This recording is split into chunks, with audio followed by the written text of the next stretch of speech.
Bien, alors nous allons commencer à noter un petit peu tout ce qu'on a vu sur l'activité partie cours. Donc je vous rappelle que sauf si vous êtes empêché d'écrire, vous ne faites pas d'impression d'écran, vous ne collez pas ça dans votre cahier. Vous devez mettre cette vidéo en pause au fur et à mesure pour prendre le temps de noter et de faire les schémas. Donc le titre de la séquence est séquence 3, pourcentage et évolution. Et on va travailler dans la partie grande une, proportion et pourcentage. Premièrement, on va parler de population et sous-population. Avec ses premières définitions, on appelle population un ensemble d'éléments appelés les individus. On appelle sous-population une partie, ce qu'on appelle aussi un sous-ensemble de la population. Par exemple, on considère la population constituée par les élèves d'un lycée, un individu et un élève. L'ensemble des élèves de seconde constitue une sous-population de la population des élèves du lycée. Remarque, les individus d'une population ne sont pas toujours des personnes, ça peut être des objets, des animaux ou quoi que ce soit d'autre. Et une population et une sous-population peuvent être représentées par un diagramme comme ci-contre. Donc si ça peut aider, parfois, on peut faire ce genre de schéma où on va mettre dans une espèce de grosse bulle toute la population entière et en dessous, on aura la sous-population qui nous intéresse. Deuxième partie, proportion d'une sous-population. Définition, on considère une population qui possède grand N individus et une sous-population composée de petit n individus. Alors ici, dans la définition, petit n et grand N, ce sont des nombres entiers naturels, c'est-à-dire des nombres entiers positifs. Par rapport à l'exemple qu'on a fait dans l'activité, grand N, ce serait les 32 élèves de la classe, petit n, ce serait les 14 élèves qui sont des filles.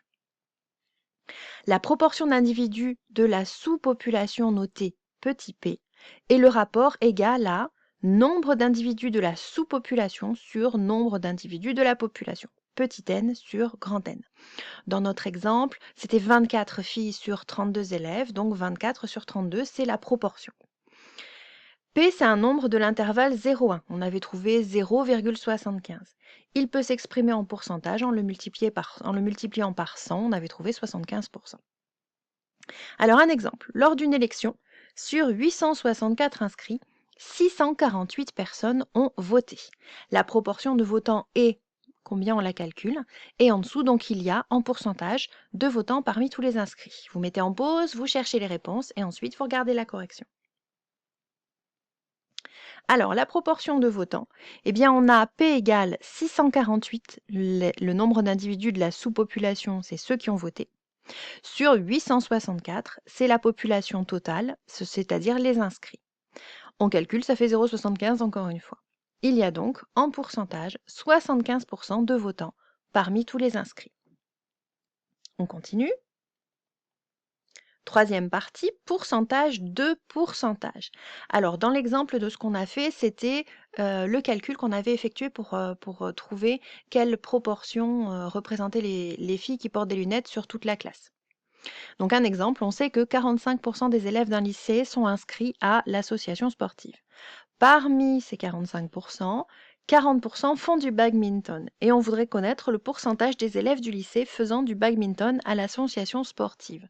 Même chose, vous mettez en pause et vous allez regarder comment on a fait dans l'activité, essayez d'appliquer la même méthode ici. Alors on corrige. La proportion, c'est 45% des élèves et parmi eux, 40%. Donc on calcule 40% de 45%. Ça fait 0,18. 18 sur 100, ça fait donc 18%. Propriété, on considère une population notée grand A, qui est représentée ici par cette grande bulle bleue. Une sous-population ici, B, qui est en blanc, et dans cette sous-population, on a C, qui est une sous-population de B. Donc ceux qui font du badminton, parmi ceux qui sont à l'association sportive, parmi tous les élèves du lycée.